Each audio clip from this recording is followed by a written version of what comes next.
नमस्कार दोस्तों, आइए सुनते हैं आशापूर्णा देवी द्वारा लिखी हुई एक बांग्ला कहानी शोक का हिंदी अनुवाद। तो आइए शुरुआत करते हैं। दफ्तर जाने के लिए बाहर निकलकर फुटपाथ पर कदम रखते ही सामने डाकिया दिख गया, हाथ में चिट्ठी और पत्रिका। अपनी व्यस्तता के बावजूद उन्हें लेकर शक्तिपद को वापस लौटाना पड़ा अंदर की तरफ। उन्हें प्रतिमा के सामने पटक आना पड़ा। पत्रिका खोलकर देखने की जरूरत नहीं, जाहिर है कोई फिल्मी पत्रिका है। छाया कवि प्रतिमा के लिए उसके जी जान से बढ़कर पत्रिका हर बुधवार प्रकाशित होती है, बिला नागा। चिट्ठी भी प्रतिमा के नाम है, पोस्ट कार्ड। 4-5 लाइनों में कुछ लिखा है। चिट्ठी उसके मैके से आई है, बर्धमान से। ऐसी अफरा तफरी में चिट्ठी तक पढ़ने की फुर्सत नहीं, लेकिन चलते चलते ही आंखें उन काली सतरों पर चली ही गई और इसके साथ ही शक्तिपद की दोनों आंखें जैसे पथरा गईं। अपनी ठहरी और ठिठकी आंखों से ही उसने उन पंक्तियों को दोबारा पढ़ा, इसके बाद फिर एक बार पढ़ा। नहीं, इस खबर में संदेह करने जैसा कुछ नहीं है। बात सच है और थोड़े से शब्दों में ही लिखा है। प्रतिमा के चाचा ने चिट्ठी लिखी है। प्रतिमा की मां नहीं रही। चाचा ने तार भेजने की बात सपने में भी नहीं सोची थी। चिट्ठी में लिखा था, पिछली रात तुम्हारी माँ स्वर्ग से धार गईं। 2-4 दिन के बुखार में ही वे हम सबको इस तरह छोड़कर चली जाएंगी, हमने कभी यह सोचा तक नहीं था। हम सभी तो अनाथ हो गए हैं। भैया नहीं थे, अब भाभी भी नहीं रही। अब ले देकर तुम ही हमारे लिए सब कुछ हो, इसलिए पत्र पढ़ते ही चले आना और हमें धीरज बंधा जाना। शक्तिपद में बाद की 2-3 आशीर्वादात्मक पंक्तियां पढ़ने का हौसला नहीं रह गया। वह थोड़ी देर तक खड़ा रहा चुपचाप, क्या करे क्या न करे। और ऐसी स्थिति में सिनेमा के पर्दे पर दौड़ने वाली तस्वीरों की तरह ढेर सारी तस्वीरें उसके मन की आंखों के सामने तैर गईं। ये तस्वीरें सामने देखी हुई नहीं थीं, कल्पना में घूमने वाली तस्वीरें थीं। कलेजी को बींध जाने वाली इस खबर से प्रतिमा पर क्या बीतेगी और फिर शक्तिपद को किन किन परेशानियों में से गुजरना पड़ेगा, उसकी एक धारावाहिक लेकिन बेतरतीब चित्र श्रृंखला। यह बताने की जरूरत नहीं कि मलेरिया से आक्रांत विधवा सास की मौत की खबर से शक्तिपद को कोई खास झटका नहीं लगा था, लेकिन प्रतिमा, जिसके कि मन प्राण ही उसकी मां में अटके हों, इस संवाद को सुनकर वह कैसा हंगामा खड़ा करेगी, यह सोचकर ही उसकी जान सूख रही थी। उसके दिमाग में सबसे पहली बात जो आई थी वह थी दफ्तर की चिंता। अब आज तो दफ्तर जाना वैसे ही मुलतवी हो गया और यह बदनसीबी ही कही जाएगी कि आज ही पहली तारीख हुई है। शक्तिपद के दफ्तर में एक ऐसा बेहया नियम कानून है कि अगर कोई कर्मचारी पहली तारीख को ना आए तो 7 तारीख के पहले उसे पिछले महीने का वेतन नहीं मिलेगा। यह सब सोच सोचकर उसकी रीढ़ में एक ठंडी सनसनी सी दौड़ गई थी। और इन सारी परेशानियों के बीच प्रतिमा को संभालना। प्रतिमा का मिजाज वैसे ही उखड़ा उखड़ा रहता है। अब इसके साथ अपनी माँ का शोक उसे और भी तोड़ जाएगा और यह सब देखकर तो उसकी हालत और भी पतली हो जाएगी। प्रतिमा को माँ की मृत्यु का शोक, और वह भी आकस्मिक। इन सारी बातों पर न जाने क्या क्या सोचते विचार करते हुए इस भले आदमी की जैसे मति ही मारी गई कि वह क्या करे क्या न करे। नहीं, अभी नहीं। अभी वह इस खबर के बारे में कुछ नहीं बताएगा और इसके लिए अचानक जाकर समाचार देना संभव नहीं। इससे तो अच्छा है कि वह चुपचाप खिसक जाए, वापस आकर जो होगा सो होगा। ये कोई बात हुई भला, अभी इस समय जबकि ऐसी भागदौड़ मची हुई है? नहीं, शक्तिपद कहीं पागल तो नहीं हो गया? प्रतिमा की मां के गुजर जाने की खबर पाकर भी शक्तिपद दफ्तर चला गया और यह बात भी प्रतिमा को बताने वाली है नहीं। ऐसा नहीं होगा तो फिर तो यह चिट्ठी जेब में डाल ले।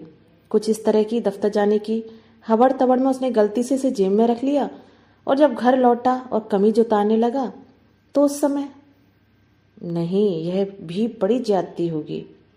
बात जम नहीं रही। वर्धमान से आई यह चिट्ठी पढ़कर और दिन भर जेब में रखकर पूरी निश्चिंतता के साथ क्या दफ्तर में काम किया जा सकता है? नहीं, यह तो और भी बहुत बड़ा अपराध होगा जिसे माफ नहीं किया जा सकता। पिछले कई दिनों से प्रतिमा वह पूछती रही थी कि इन दिनों चिट्ठी नहीं आ रही कोई।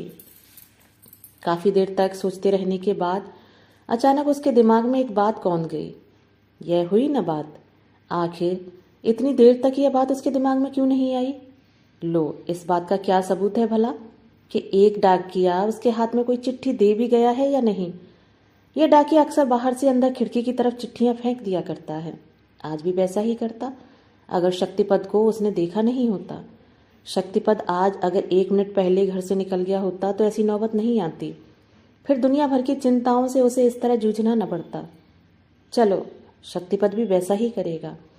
बाहर वाली खिड़की की तरफ से हाथ बढ़ाकर चिट्ठी अंदर फेंक देगा। उसने जैसा सोचा था वैसा करने के पहले उसने फिर एक बार अच्छी तरह सोच लिया।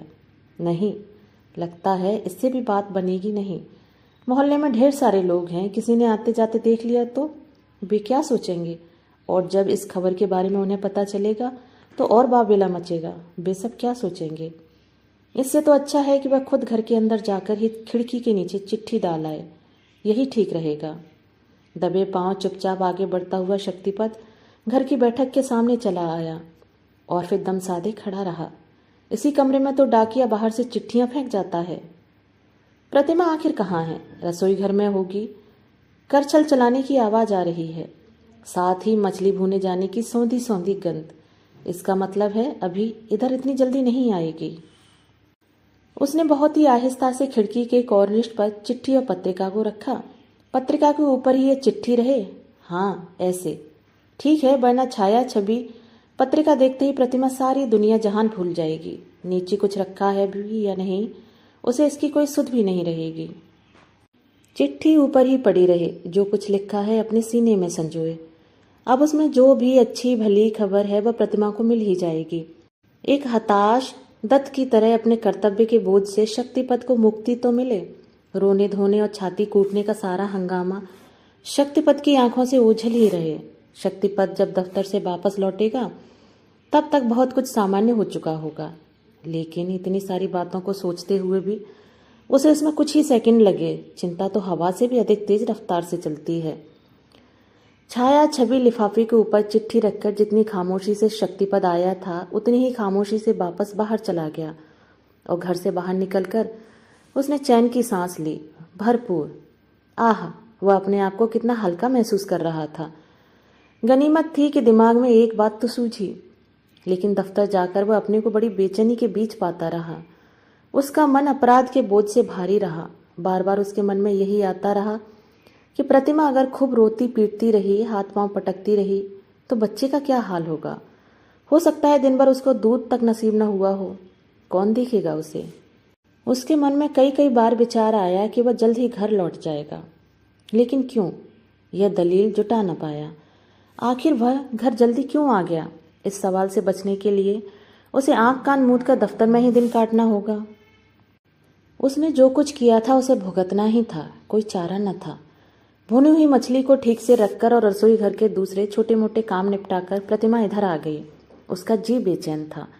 शक्तिपद को दफ्तर गए काफी देर हो गई थी। घर का बाहरी दरवाजा अब भी खुला होगा। गनीमत है बच्चा अब तक चुप था। दरवाजे की चिटकनी चढ़ाकर वह अंदर लौट ही रही थी कि उसकी निगाह खिड़की पर रखी चिट्ठी और पत्रिका के लिफाफे पर पड़ी। अच्छा, तो छाया छवि का नया अंक आ गया। इस हफ्ते 3 बड़ी अभिनेत्रियों के साथ पत्रिका के प्रतिनिधि साक्षात्कार ले रहे हैं, कई कई मुद्दों पर। कब आई डाक? उस समय तो नहीं जब शक्तिपद बाहर जाने के लिए कपड़े बदल रहे थे। और लो, वर्धमान से भी चिट्ठी आ गई है। लेकिन ये चिट्ठी चाचा जी ने क्यों लिखी है? विजयादशमी के मौके पर ही वे हमें याद कर लेते हैं बस। चाचा जी तो कभी। माँ ठीक ठाक है ना? चिंता हवा से भी अधिक तेज रफ्तार से दौड़ती है। चिट्ठी को हाथ में लेते ही उसने इतना कुछ सोच लिया था और हाथ में उठाकर रखते ही उसने सारा एक सांस में ही पढ़ लिया और दूसरे ही क्षण प्रतिमा चक्कर खाकर वहीं जमीन पर गिर पड़ी। यह क्या हो गया? 5 पैसे का पोस्ट कार्ड आखिर ऐसी कौन सी खबर के साथ पहुंचा? माँ नहीं रही। प्रतिमा की माँ गुजर गई और उसके चले जाने की खबर बस 2 लाइनों में लिखी गई। इस चिट्ठी की मार्फत पहुंच गई। प्रतिमा के माँ के गुजर जाने की खबर क्या वैसी ही साधारण है जैसी कि आए दिन आने वाली चिट्ठियों में कुशल मंगल दर्ज किए जाने वाले समाचार? उसे चुपचाप और अकेले यह जान लेना पड़ा कि उसकी माँ नहीं रही। 10 मिनट पहले यह चिट्ठी नहीं आ सकती थी। तब शक्तिपद भी इस बारे में जान पाता। प्रतिमा कितनी बुरी तरह शोक संतप्त है, इसे देखने जानने वाला एक दर्शक शक्तिपद पास होता तो वह अभी तक शोक में पागल प्रतिमा को साथ लेकर हावड़ा स्टेशन दौड़ पड़ता। नहीं, अगर अभी किसी ट्रेन के रवाना होने का समय न होता तो वह ट्रेन का इंतजार किए बिना दौड़कर जाती और टैक्सी बुला लाती। इस बारे में किसी की सलाह मानने का सवाल ही पैदा नहीं होता कि ट्रेन का इंतजार कर लिया जाए। शक्तिपद भी इस बात पर राजी हो जाता। ऐसी हालत में जबकि प्रतिमा पर दुख का जैसा पहाड़ टूट पड़ा हो, शक्तिपद ऐसा पत्थर नहीं कि इस मामले में कंजूसी करे। टैक्सी से उतरते ही वह माँ के बिछावन पर आंधी जा पड़ती और अब उसे चाचा चाची मौसी बुआ सभी सांत्वना देते। सारे मोहल्ले के लोग उसे घेर लेते। माँ को गंवाकर प्रतिमा को कितना कष्ट हुआ है इसे सभी देख लेते। लेकिन यह क्या, शोक प्रदर्शन का सारा आयोजन धरा का धरा रह गया। वह जोर से चीत्कार कर उठे, उसका हृदय हाहाकार कर उठे, एक बारगी फट पड़े। ऐसी भी प्रेरणा नहीं रही। अकेले घर में पड़े पड़े कहीं रोया धोया जा सकता है भला? बड़े लोग जो नहीं कर सकते हैं उसे छोटे बच्चे बड़ी आसानी से कर लेते हैं। तभी जोर जोर से सारे पास पड़ोस को सर पर उठाकर चिल्लाने लगा था 10 महीने का खोकन। अभी अभी तो वह बड़ी शांति से खेल रहा था। अचानक यह क्या हो गया उसे? जब घर में कोई दूसरा ना हो और बच्चा इस तरह चीख रहा हो तो वहां दौड़कर न जाने के सिवा चारा भी क्या है। माँ की मौत की खबर मिलने के बावजूद वहां जाकर देखा तो पाया वहां एक काला चींटा है, जी जान से चिपका है बेटी की सबसे छोटी उंगली की पोर से। 10 महीने के बच्चे के लिए काला चींटा किसी केंकड़े या बिच्छू से कम नहीं। बेटी को चुप कराने में उसे अपनी माँ की मौत का दुख भूल जाना पड़ा और बच्चे के उन्नीदे हो जाने पर अचानक उसे लगा कि सारे घर में किसी चीज के जलने की बू फैल गई है। और तब प्रतिमा को याद आया कि शाम के समय रसोई बनाने की मेहनत बचाने के लिए इसी समय चूल्हे पर चने की दाल चढ़ा आई थी। अच्छा ही हुआ उस दाल का मुंह काला हो गया। बुझती हुई चूल्हे की आग भी बुरे वक्त में ही बदला लेती है। दाल भले ही जल जाए लेकिन चूल्हे पर चढ़ी डेगची जल जाए, ऐसा सोच लेने पर तो नहीं चलेगा। अभी पिछले दिनों 4-5 पुरानी साड़ियों के बदले उसने इसे खरीदा था। बच्चे को गोद में लिए लिए ही उसने डेगची को नीचे उतारा और रसोई घर पर सांकल चढ़ाकर वह वापस चिट्ठी के पास ही बैठ गई। उसे फिर हाथ में इस तरह उठा लिया जैसे कि और कोई बात उसमें पढ़ने से रह तो नहीं गई और अचानक पता चलेगा कि प्रतिमा अब तक कुछ गलत ही पढ़ती रही। लेकिन नहीं तो कहीं कोई गलती नहीं थी।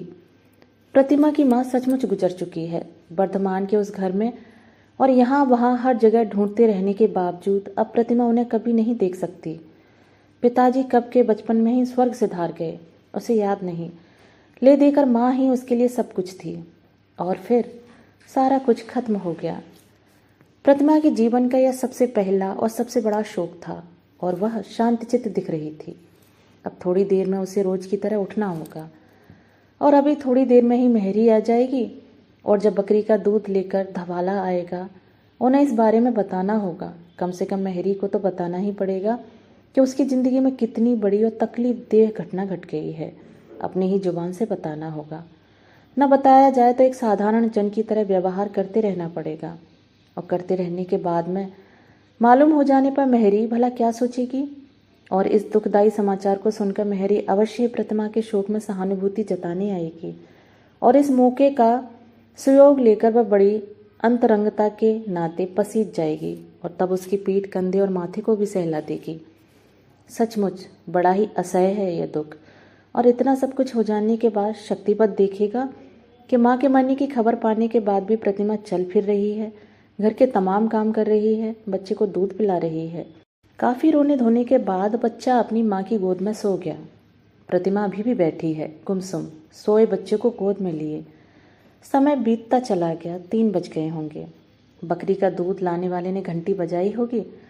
प्रतिमा भी मन में कुछ ठान कर ही उठ खड़ी हुई। पता नहीं डाकिया कब आया और चिट्ठी डाल गया। प्रतिमा कुछ जान भी न पाई। वह तो बच्चे को संभाल रही थी। उसे काले चींटे ने काट खाया था। यही वजह है कि घर द्वार दरवाजे खिड़कियां किसी भी तरफ देखने की उसे फुर्सत तक नहीं मिली। इस बात की गवाह है यह पत्रिका छाया छवि, जिसका रैपर तक नहीं खोला गया। खिड़की के नीचे ठीक जिस तरह डाकिया पत्र और पत्रिकाएं फेंक जाया करता है, ठीक उसी तरह पत्रिका और चिट्ठी रखने के बाद प्रतिमा उठ खड़ी हो गई। उसने एक छोटा सा गिलास उठाया और दूध वाले से दूध लेने के लिए दरवाज़ा खोल दिया। दूध लेने के बाद उसने अभी अभी रखी गई दोनों चीज़ों की ओर ठहर कर देखा। चिट्ठी पत्रिका पास या ऊपर नहीं रखी गई है, बल्कि पत्रिका इसके नीचे दबी रखी गई है। ठीक है, इसी तरह आने जाने वालों की निगाह इन पर नहीं पड़े, ऐसा कहीं संभव है? और चिट्ठी पर नज़र पड़ते ही तो बेचैन या परेशान होना स्वाभाविक ही है।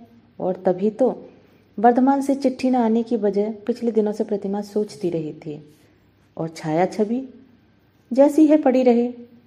ठीक ही है, बेटा जिस तरह सारे दिन परेशान करता रहा है, उसमें किसी सिनी पत्रिका के पन्ने उलटने तक की फुर्सत मिल सकती है भला? प्रतिमा ने रसोई घर में अपने लिए खाना परोस कर रखा था। थाली में भात वैसे ही पड़ा था। मेहरी चिल्ला रही थी।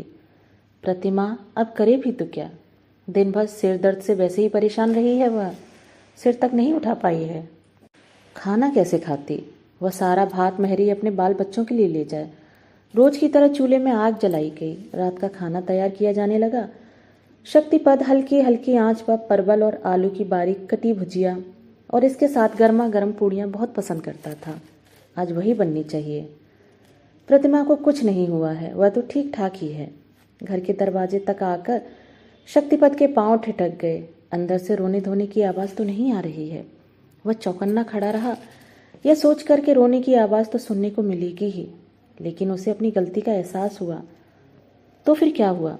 कहीं प्रतिमा अपनी सनक या पिनक में वर्धमान तो नहीं चली गई? नहीं, ऐसा होता तो घर का दरवाजा अंदर से बंद क्यों होता? लेकिन ऐसी चुप्पी क्यों है भला? क्या बेहोश पड़ी है? क्या पता प्रतिमा अंदर बेहोश पड़ी हो, या फिर बच्चा नीचे गिर पड़ा हो और उसका सिर फट गया हो। छी छी, शक्तिपद ने आज सुबह सुबह कैसी बेवकूफ़ी की है। शक्तिपद ने धीरे धीरे दरवाजे की कुंडी को खड़खड़ाया, पहले आहिस्ता आहिस्ता और इसके बाद कुछ जोर से और फिर और जोर से। अब की बात दरवाज़ा खुल गया। दरवाज़ा खोलने वाली खुद प्रतिमा थी। आज इतनी देर हो गई?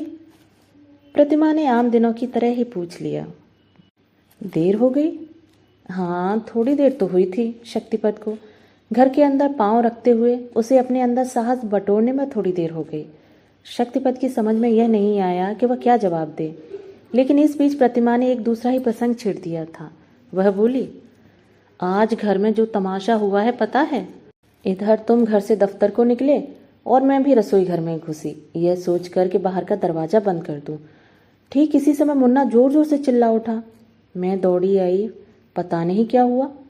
ओ माँ, मेरी तो आंखें फटी की फटी रह गईं। देखती हूँ कि एक काला बड़ा सा चींटा उसके पाँव की उंगली से चिपका हुआ है। उसे काटता चला जा रहा है, छोड़ ही नहीं रहा है। थोड़ा सा खून भी निकला और तब से जो इसने रोना धोना शुरू किया है, दिन भर रोता ही रहा है, पल भर को थमने का नाम ही नहीं ले रहा। मैं तो परेशान हो गई। चारों तरफ देखो तो सही, घर आंगन में झाड़ा पोंछा तक नहीं लगा, बालों में कंघी तक नहीं कर पाई। सारा कुछ अस्त व्यस्त है। इतनी देर बाद अब यह हंस खिल रहा है। शक्तिपद कहीं और खोया खोया था, उस पर उसकी नज़र नहीं थी। बरामदे की खिड़की के नीचे फर्श से उसकी आंखें जैसे गोंद की तरह चिपक गई थीं। फिर तो शक्तिपद का सारा खेल ही बिगड़ गया। क्या अब भी वह वहीं पड़ी है, ठीक उसी हालत में? लेकिन यहाँ तो पत्रिका ही पड़ी है, चिट्ठी कहाँ है? चिट्ठी कहाँ है? इस बात की छानबीन अभी नहीं की जा सकती। अचानक देखकर कोई उसे उठा ले, ऐसा कोई बच्चा भी घर में नहीं है। अभी तो मुन्ने और काले चीटे की काट चाट का हंगामा खेज किस्सा बयान हो रहा है, और यही वजह थी कि उसे जल्दी से हाथ मुंह धोकर मुन्नी को गोद में उठाकर प्यार करना पड़ा। गर्मा गर्म पराठे और उसकी मन भावन सब्जी ठंडी हो जाएगी। प्रतिमा इस बात का डर भी उसे दिखाती रही। यह भी बताया कि काफ़ी सारा खाना बनाया है और खाना पड़ेगा, वरना बनी बनाई चीज़ें बर्बाद हो जाएंगी। उसने अनमने ढंग से कुछ उठा लेने के लिए इधर उधर देखा। पता नहीं डाकिया किस तरह से कुछ डाल गया हो, ऐसे ही बहानेबाजी के साथ। लेकिन यह सब भी वो प्रतिमा के पीठ पीछे की करता रहा। आखिर चिट्ठी कहाँ गई? चिट्ठी के लिए इधर उधर ताक झांक करते रहने के बाद पत्रिका के हटाने पर इसे वह चिट्ठी दिख पड़ी। आश्चर्य है, शक्तिपद ने तो इसे अपने हाथ से पत्रिका के ऊपर रख छोड़ा था। अगर यह किसी के हाथ न लगी तो फिर पत्रिका के नीचे कैसे चली गई? और चिट्ठी के कोने पर यह क्या लगा है? साफ नजर आ रहा है, कोई दाग है। लेकिन इन सारी बातों की तह तक जा पाने के लिए अभी समय नहीं है। चिट्ठी को हाथ में लेकर शक्तिपद वहीं पत्थर की तरह जम गया। कुछ इस तरह कि मानो उस पर बिजली गिर पड़ी हो। वह भरे गले से चीख पड़ा, अरे सुन रही हो, यह क्या है? तुम्हारे चाचा ने यह सब क्या अनाप शनाप लिख भेजा है? प्रतिमा सामने आ खड़ी हुई, सहज भाव से, धीमे धीमे चलती हुई। साधारण सी जिज्ञासा थी उसके स्वर में। अच्छा, वर्धमान से चिट्ठी आई है? चाचा जी ने लिखी है? अचानक उन्हें हमारी याद कैसे आ गई? बताओगे भी कि क्या लिखा है? अरे तुम चुप क्यों खड़े हो? बताओ तो सही कि क्या लिखा है। सुना नहीं तुमने? प्रतिमा ने ये सारे सवाल कुछ इस तरह किए मानो शक्तिपद कोई अनपढ़ हो। शक्तिपद वहीं जमीन पर ढेर हो गया। उसने हाथों से माथा पकड़कर हाँफते हाँफते कहा, जो कुछ लिखा है उसे पढ़कर विश्वास नहीं होता। सच, यह मुमकिन है? नहीं। प्रतिमा भी बुरी तरह सहम गई और जमीन पर बैठ गई। फिर कातर भाव से चीख उठी, साफ साफ कहो ना, मैं तो कुछ भी नहीं समझ पा रही। मेरी माँ को कुछ हो तो नहीं गया? हाँ प्रतिमा, शक्तिपद ने बड़े दुखी और ऊंधे स्वर में कहा। माँ, हमारी माँ हमें अनाथ करके चली गई। शक्तिपद सचमुच कांप रहा था और गहरी उसास भर रहा था। इधर कलेजा दहला देने वाली चीत्कार के साथ जैसे आसमान हिलाती हुई प्रतिमा रोने चीखने लगी। यह तुमने क्या सुनाया मुझे? बिना बादल के ये बिजली कैसे गिरी हम पर? हाँ। इस चित्कार के साथ ही प्रतिमा चक्कर खाकर गिर पड़ी। और गिरे भी क्यों नहीं, पूरे दिन भर तो वह बेहोशी की सी हालत में ही पड़ी थी। शक्तिपद उसके मुंह पर सुराही का ठंडा पानी छिड़कता रहा और बार बार यही सोचता रहा कि चिट्ठी जिस जगह पर रखी थी वहां से दूसरी जगह कैसे चली गई। चिट्ठी के एक कोने में हल्दी का दाग भी लगा था, अंगूठे का, एकदम साफ तौर पर। दोस्तों, अभी आप सुन रहे थे आशापूर्णा देवी द्वारा लिखी हुई कहानी शोक। दोस्तों, कहानी आपको कैसी लगी इसके बारे में मुझे कमेंट बॉक्स में ज़रूर बताइएगा। धन्यवाद।